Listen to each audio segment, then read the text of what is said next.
Hey everybody, this is Petey from the Spinner Rack. I've been away for very long, and I decided to do something about some Treasury editions. Well, just one. And ultimately, at some point, I need to get more into the success of the Hulk. But we're going to utilize this one here, which is Rampaging Hulk Treasury Edition, number 24. Now, there were a total of 4 solo Hulk Treasury editions, similar to Spider-Man, which had, I think he had a few. Fantastic Four, I think, had a couple. X-Men had 0. They showed up in the Spider-Man one.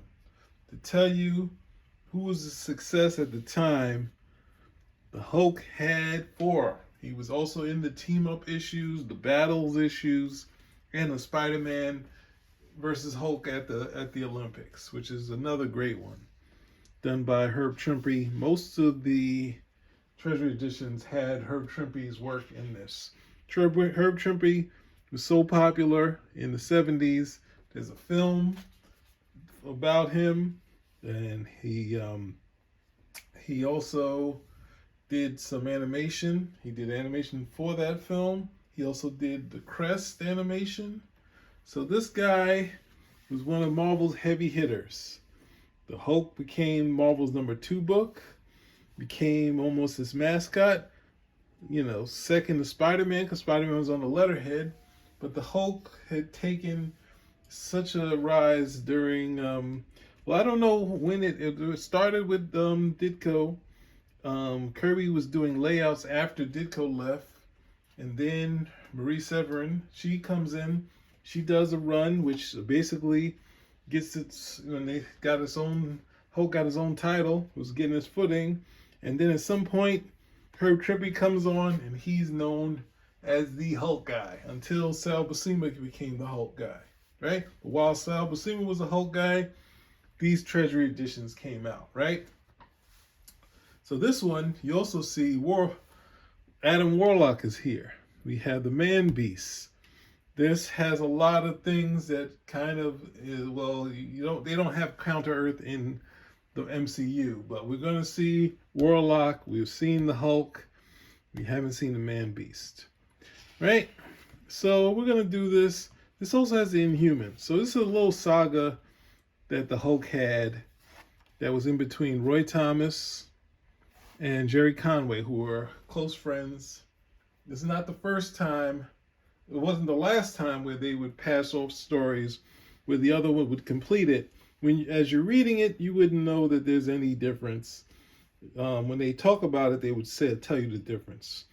But here, the Hulk, I believe, was fighting the Cobalt Man in space, and the Cobalt Man exploded, and they thought the Hulk was dead because it was a nuclear blast. But the Hulk went sailing in the skies, and he goes to the hidden land, which I believe he was going to the Himalayas or something like that, right? And there's some cool dialogue by Roy Thomas. This one's a little, at this point, the Hulk is really rolling.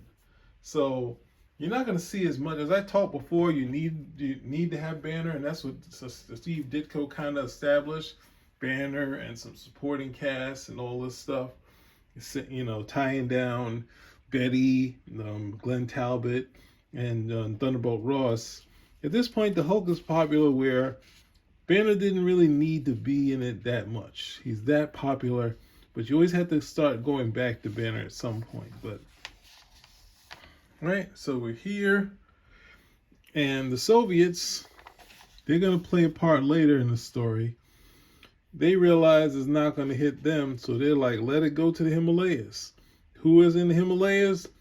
The Inhumans. And at this point, anyone who sits around there saying, Crystal and Quicksilver, they were such a well-established couple, to break them up really made no sense. They didn't have a bad relationship.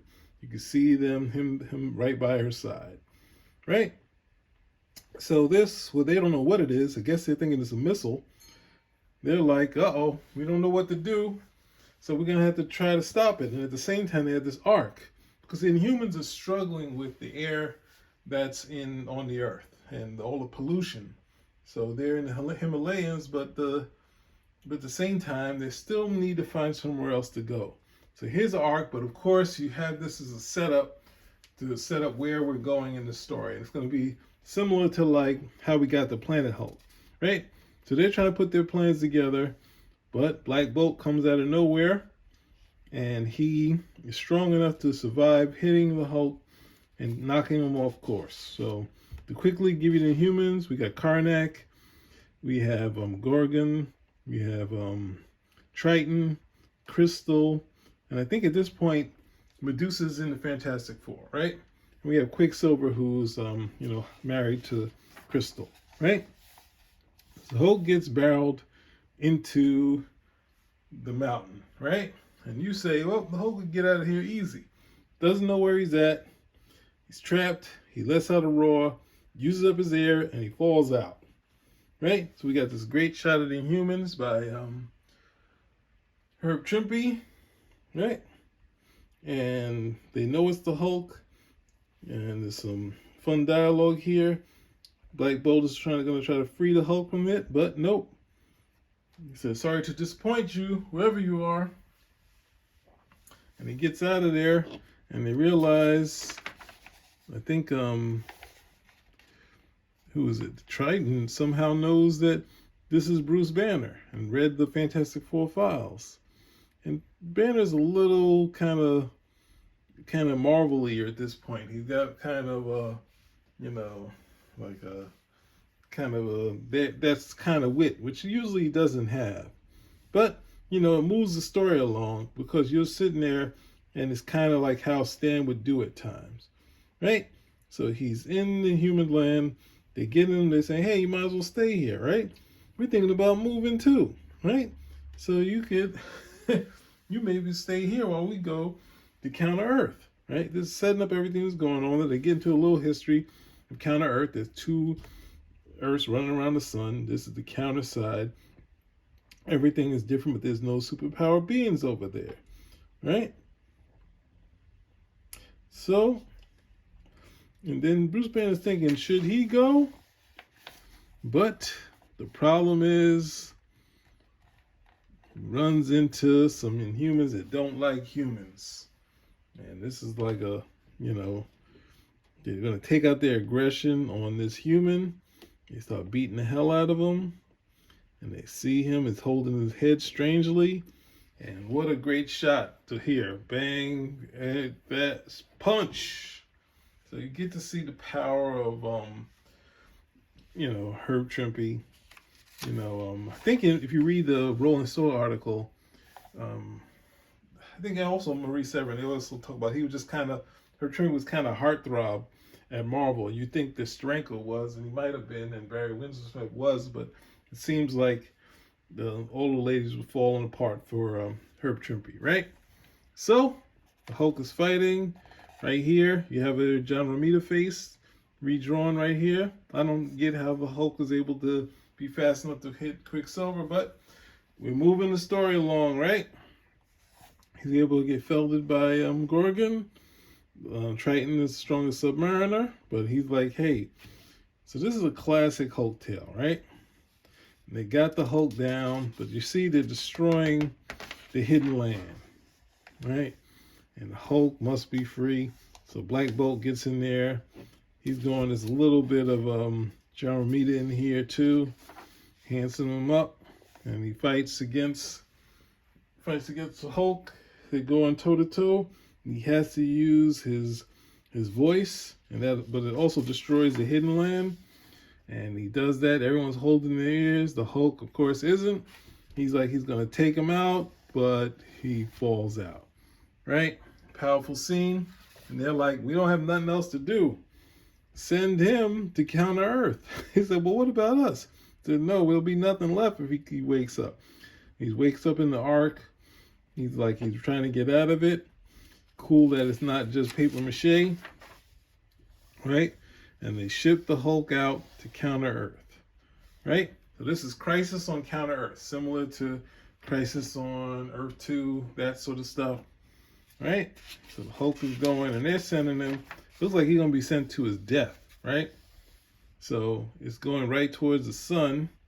This Hulk has been beaten up through it, and it's going right to the sun. So at the same time, Betty thinks that the Hulk is lost, and she's also lost her husband, who was Glenn Talbot. They don't know where he is, and then she's confused, right? So here we have a montage, like a dissolve that happens, a rare dissolve done in comic books, going from the hands to here, right?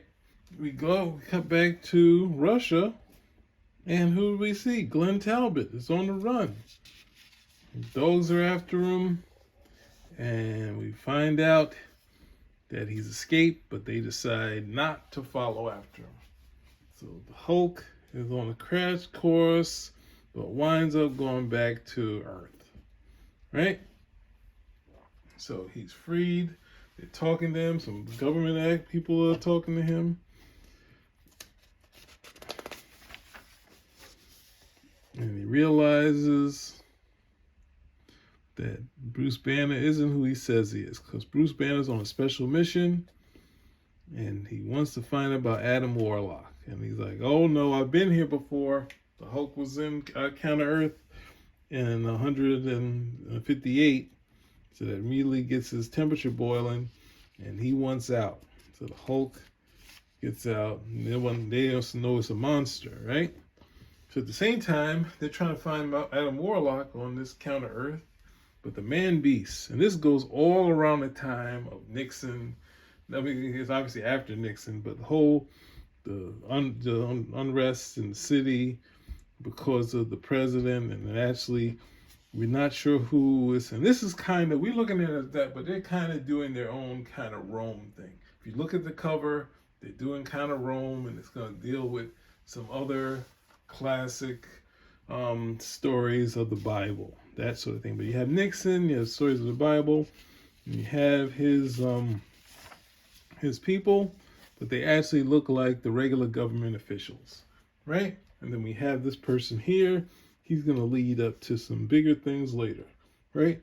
And these army types go after the Hulk. Hulk makes short work of them, and he's like, hey, there's a door here, right? And he's like, I can go in this house. He goes in there and he decides he'll finally have peace, right? And that's what he wants to do. And they realize he's there, and they decide he ain't gonna have no peace. And Hulk falls to his death, or so it seems. So he's back fighting some great fights, and they cut off his oxygen, and they stop the Hulk, and the Hulk falls out, right? So here is a classic Hulk tale where he gets hit, he gets hurt, that sort of thing, falls out. We get some really cool shots here, right? So as this distraction happens, this also helps the recorder to free Adam Warlock, right? Adam Warlock's from Fantastic Four fame. He also became something big with, Jim Starlin, big fight with Thanos. But this has nothing to do with Thanos. This is with the classic against the, well, we'll find out. We saw the Man-Beast, right? So they realize they got the fake Banner, as they call him. They're taking him in to be interrogated, right? So then this is a great telephone call, right? This Marvel style, close up on the phone. The tension here between the two shots. So you got a real dramatic telephone call. Then of course you got to toss the phone to add the power, and then Warlock must be destroyed, right? So as here, they're interrogating the Hulk. You don't really know Bruce Banner, but you really know what's going on here, right?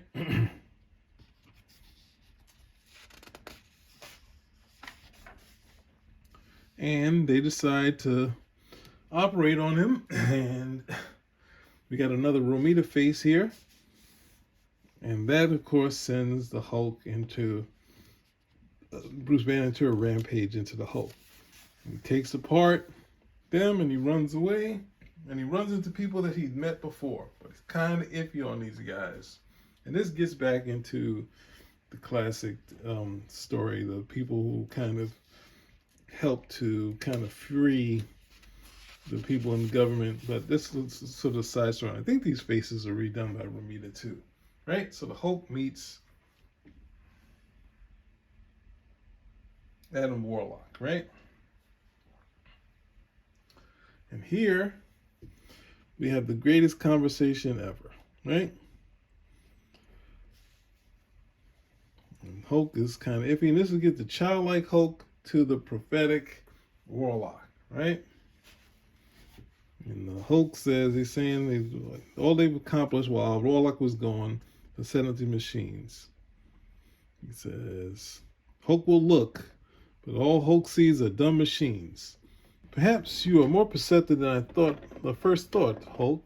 You see, in a technical society, those who seek revolution are sometimes forced to deal with technical terms, which is why we chose this abandoned power terminal as our headquarters. Revolution? Hulk does not understand. Few people do understand that word, my friend. For some men, revolution means violence. For others, a quiet change of social order. Unfortunately, violent men must be dealt with violently. Thus our weapons. And the Hulk says, guns? Hulk hates guns, Golden Man. And Warlock says, do you know, Hulk? You may be the wisest of us all. Perhaps we have concentrated too much on more physical aspects of revolt. In the past several months, of course, I've been held prisoner, and my followers may have been too zealous in the pursuit of defensive goals. More big words. Why doesn't Golden Man talk simply? Because there's no simple answers, Hulk. This world is about to collapse in chaos. It trembles in the verge of total destructions. Some of my followers say we should abandon the planet in a vehicle such as this. What do you think, Hulk? Should we stay? Should we run? Stay or fight?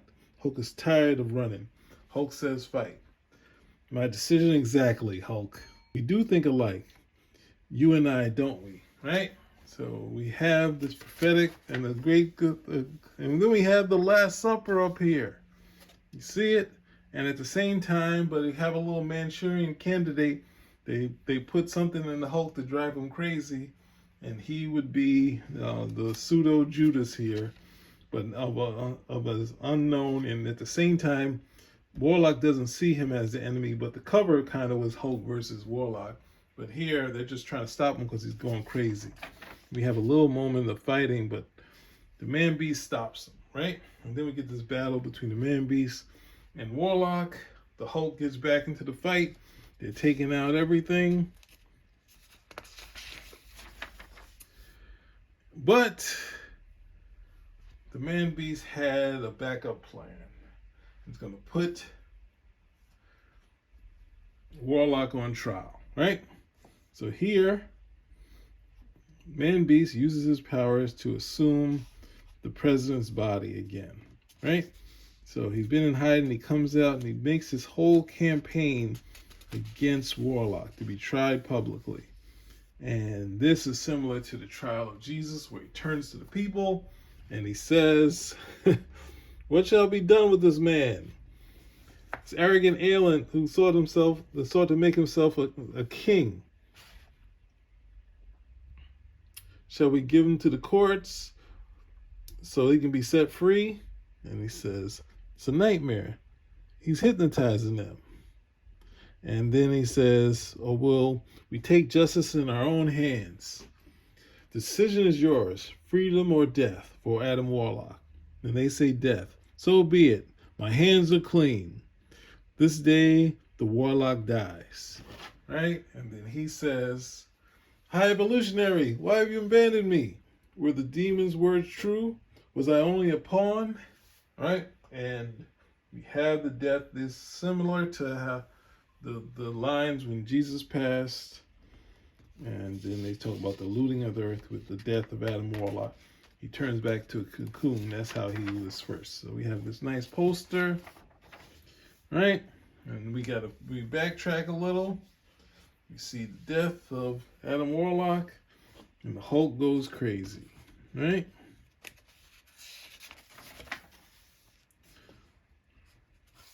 He takes the cocoon and goes away with another. Face has been redrawn. This is, of course, he's posing as the president, but they know that Adam Warlock is dead, right? So he puts him in the, and he's trying to figure out, and he says, maybe he is dead. But his people come, and they're going to go take him into a cavern, similar to what happened with Jesus, right? So then they put him there, and then they have a pseudo-pray thing happening here. It was powerful stuff, you guys, right? And then the president comes back, but it's the man beast leaves his body. A nice montage of just similar to what who's that guy? Killmonger did, building up his army, and they're about to go, but the Hulk leads the revolution, right? Or maybe it's almost like the Hulk is Adam Warlock's rock, right? Because in the Bible, he said Peter would deny Jesus, and Hulk would, basically, but then would be able to build the church. He is leading the charge. He's fighting against these guys, and he's trying to use the man beast trying to use the power of hate. The Hulk hates the man beast the most, so it gets into a great fight, and it's all happened at the Capitol building. But then we have the uprising, the people, the ordinary people fighting back against these monsters in Counter Earth.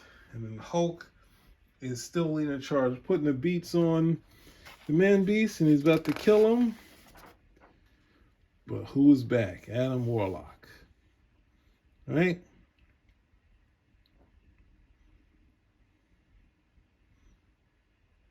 And he puts judgment on there. He turns the man beast back to a wolf. We see some Romita faces here again. And then he leaves Counter Earth. Right?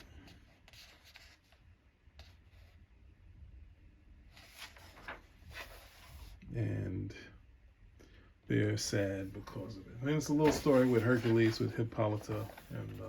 But yeah, this is, also, before we go there, we're going to end on seeing the covers. So we're going to go back the covers actually, these two covers put together. So this picture of Warlock is put behind the Hulk, and they're kind of moved over. Now, this is a classic, Jim Shooter classic. Byrne and Austin drawn page. And hopefully my thumbnail will have the original. And then Bob Budiansky has redone this page. It's not the first time someone has done the exact same layout with his style of inking.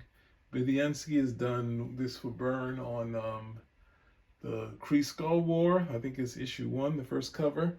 Redid it, same layout. And the same, Byrne has done a couple of those too. He did that for Secret Wars 2. I think Mike Zeck did it for a Byrne cover.